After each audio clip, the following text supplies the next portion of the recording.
Get out of the house. You're the worst for not even cooking. Always dumping the housework on us. And you still call yourself a mom. My wife. If you'd just quietly stay at home, none of this would have happened. Why doesn't Mom just go to a facility? You hardly earn anything from your job, right? Living with such a nuisance. No way. Henry and Tom's words clearly told me I was no longer needed by them. Despite everything I've done for the family, all the sacrifices I've made for them, and this is how my family betrays me. It's impossible to continue being a family with them, because my heart is crumbling loudly. My heart wasn't strong enough to stay a family after all this, so I decided to let go of the family I cherished so much.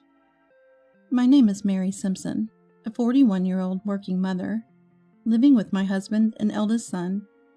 I met Henry, my husband, through a university club. We fell in love, started dating.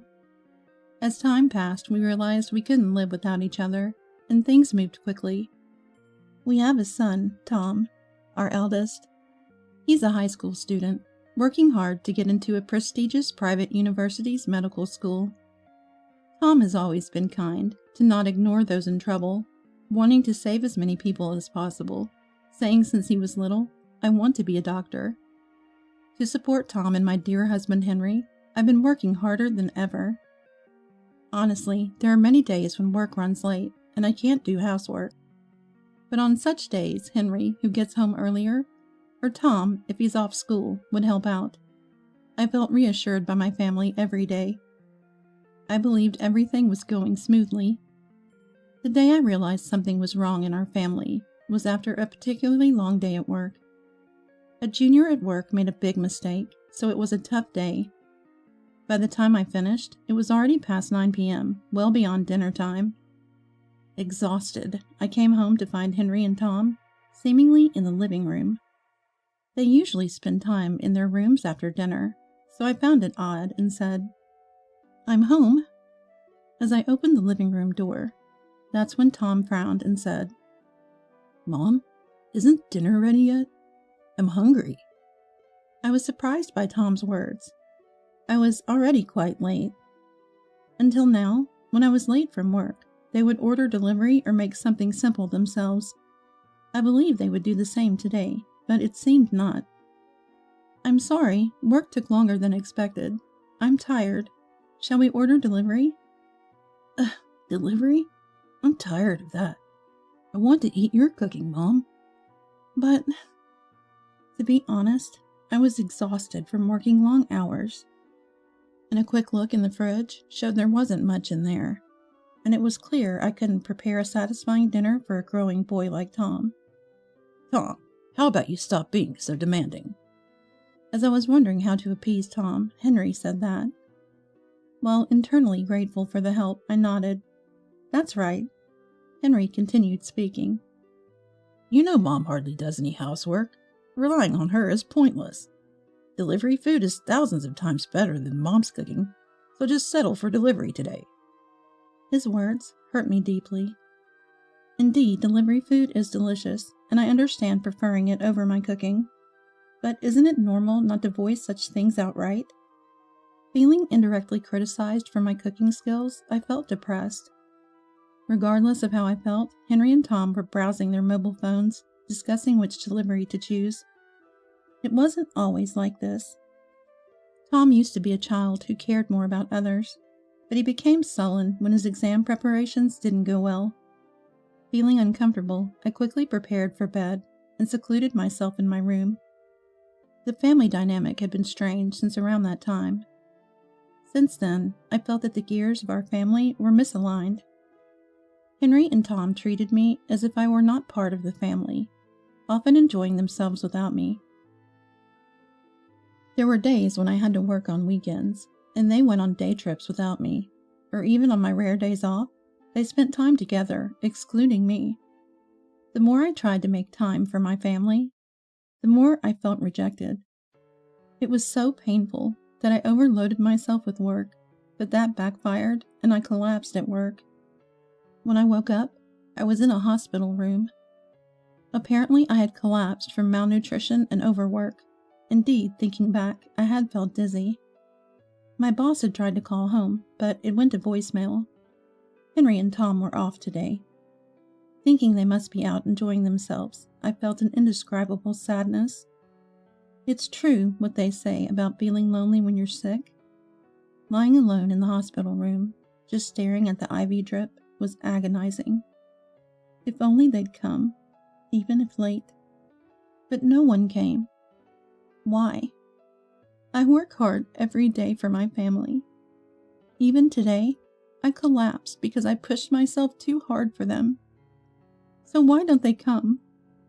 Overwhelmed by these thoughts, I broke down, crying on my bed.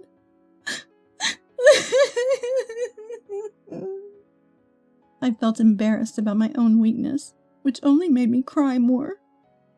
I realized my heart had reached its limit more than I thought. If only they had shown their faces even for a moment. If only they had called, even once. Those hopes were shattered. After the IV drip, I was told I could go home.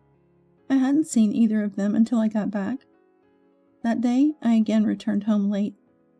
My boss said, "You can go home today."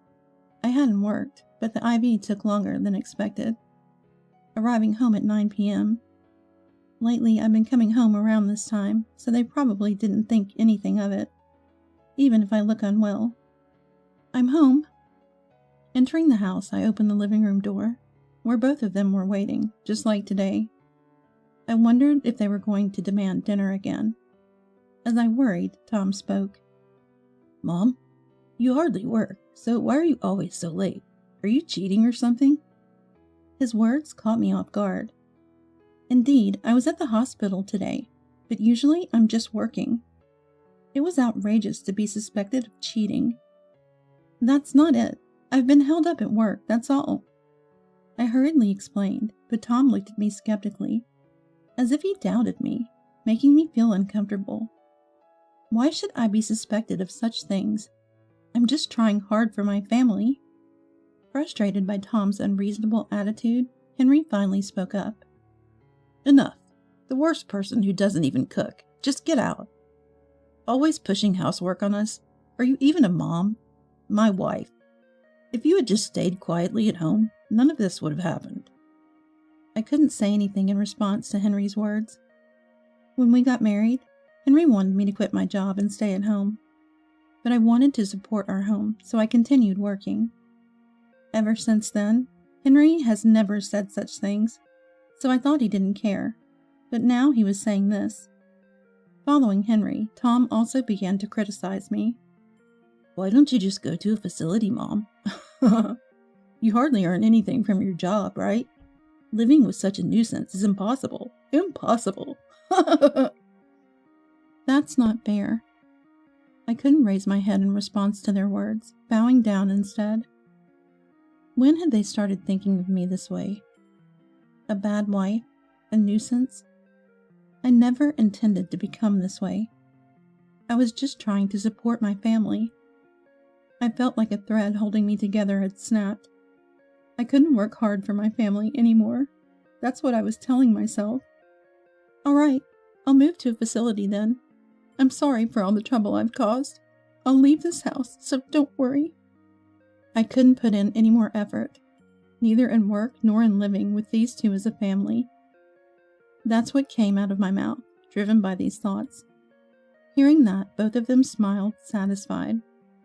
"That's better, Mom. You're getting old, right? You can't earn much anyway, so it's better to spend your time in a facility. You know, like a slow life." Tom's words sounded like concern, but in reality, they were blaming me, a nuisance. Henry followed. "Basically, if you had settled down at home earlier, none of this would have happened. You collapsed, right? That's what happens when you keep pushing yourself in a job. Barely doing anything at home, and now failing at work, too." Henry also blamed me, but in different words. I couldn't bear their words anymore, as if they were attacking me. "Then I'll get ready to move. I'll take only the essentials today. But I'll have to come back for the rest later, so please forgive me." "Sure, just leave already." Pushed by Henry's words, I returned to my room. I packed only the essentials into a moderately sized travel bag. A few days' clothes, banking cards, daily necessities. The bag was full before I realized, and it was a bit hard to carry, but I took as much as I could, not knowing how long it would take to sort everything out. Well then, thank you for everything up to now. Please do your best together from now on, I said, thanking them at the doorway. Then, as if finally realizing my decision was real, Tom panicked. Well, if you really insist, I can visit you, we're still family. What family? When your family member collapsed, you were out enjoying yourselves. I wanted to say that, but I held back. That's fine. I'm going to live my life from now on, so don't worry about me. Tom nodded, with a guilty look. I see. If he regretted his actions, he shouldn't have done them in the first place. But saying that wouldn't change anything, so I kept quiet. After that, my life became a whirlwind. First, I stayed at a random hotel. The money I had saved up came in handy. While staying at the hotel, I started searching for a facility suitable for my age. At 41, finding the right facility was a challenge. But my decision to enter one was unwavering, so I kept searching diligently. I decided to quit my job to move into a facility.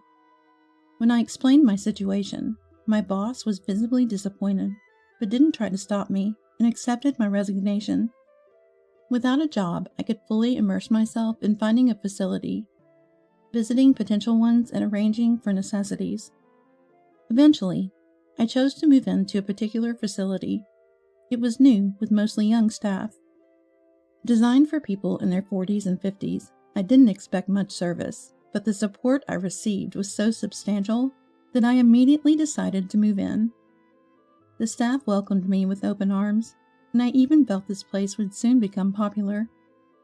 Finding such a nice place felt lucky. Still considering them family, I informed Henry about my new residence. His response was to mockingly say, "Great, you're one of the old folks now." So I kept the conversation to the bare minimum. Later, Tom messaged me, "Congrats on finding a facility, Mom. I'm happier every day without you. Thanks for leaving." His rudeness made me angry, but thinking about my future happiness, I managed to hold back my anger. On the day I moved into the facility, I thanked the hotel staff and went to my new home. Life at the facility was more enjoyable and peaceful than I had expected. The modest recreation activities provided by the staff kept me entertained, and the trees in the large garden soothed my troubled heart. Then one day, something changed. It was the day of a birthday party for one of the residents, a good friend of mine. After the festivities, I returned to my room and checked my mobile phone to find over 100 missed calls from Henry. What could have happened? I came to a conclusion. They must be out of money. Henry, in fact, had a low income. So low, he could hardly cover monthly expenses. How did we manage to live then? It was because I paid for everything with my salary. I don't mean to boast, but I had a high income. I earned many qualifications during my student days and easily got a job in a top-tier company. Henry and Tom probably didn't know much about my job, so they treated me as a nuisance and assumed they could live without me. But without my income, and with me taking my bank card, they were left with nothing. I couldn't help but smile at their predicament. However, I had no intention of lending them a helping hand. I even wanted to push them further into misery. So I got permission to go out and went to a mobile phone shop that day. I canceled my mobile phone service. Of course, being without a phone would be inconvenient, so I got a new one, but I had no intention of giving Henry or Tom the number. Now, they couldn't even contact me.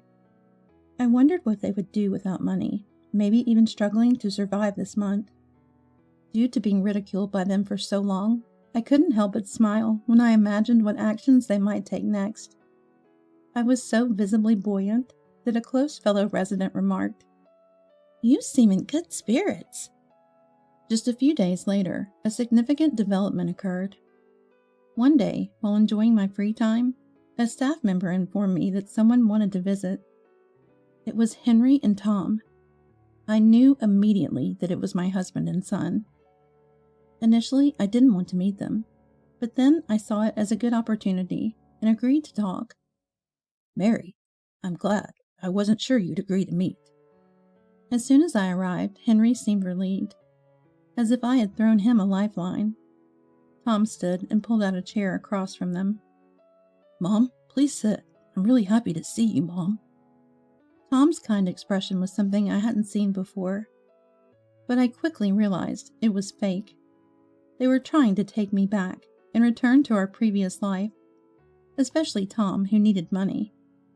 After all, he was aiming to enter a prestigious private university's medical school. The tuition would naturally be considerable. Of course, I had worked hard, anticipating this, and if they had continued to treat me as a family member, I could have paid for Tom's tuition. Now they seemed to have realized what they had trampled upon and were panicking. This is a nice place. Knowing you are happy here makes me feel relieved. But we've missed you, Mom. We didn't realize how important you were until you left. Now we need you. So please come back. I want to spend time with you again, Mom. The old me would have believed their words and eagerly agreed to return to our previous life. But now I could see right through the hidden motives behind their words. They just wanted to bring me back to make me work again, and to take control of the savings I had accumulated from my work. All of this was transparent to me. Stop joking. Why don't you just admit you want my money? Without it, you can't even sustain your lifestyle, right? And Tom's tuition is out of reach. Without me, you can't survive, can you? Do you even know how much the mortgage on the house is? $1.8K. I paid that alone every month. I worked hard because you were important to me. And what happened? You drove me out, calling me a nuisance? Do you really think I'm naive enough to go back to being a family after all this? I told them clearly and decisively that continuing as a family was impossible. My rapid-fire words left Henry and Tom dumbfounded. That's understandable.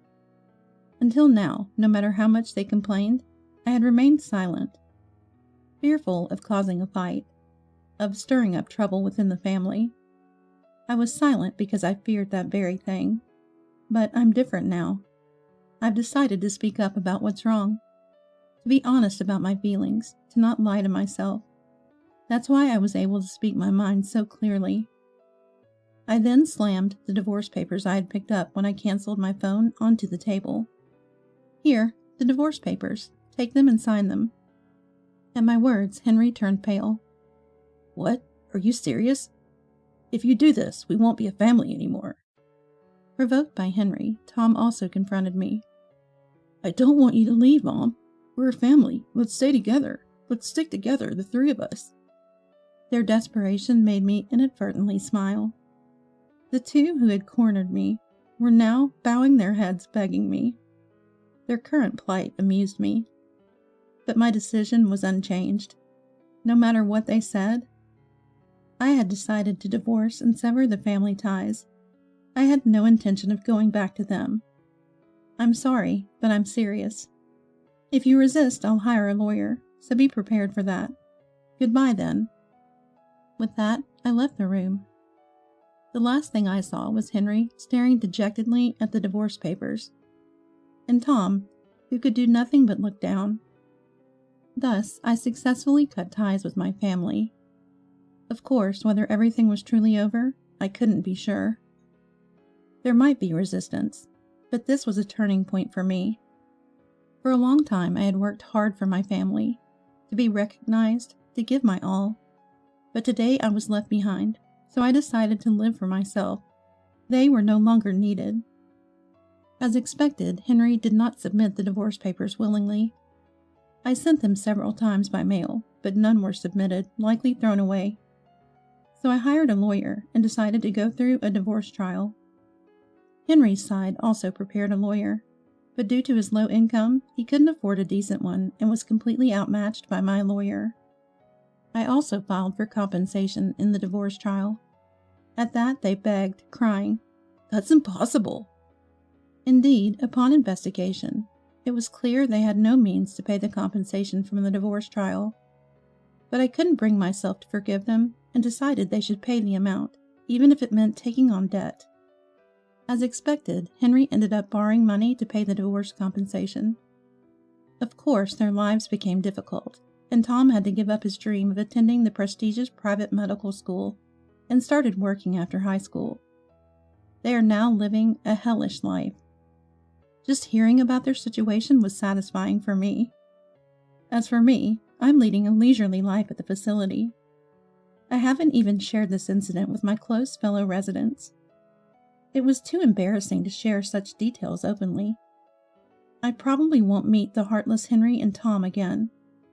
From now on, I'll live my life. No one can interfere with that. I'm sure there are many happy moments waiting for me in the future. Thinking about what lies ahead makes me incredibly excited about life and reaffirms that it's worth living.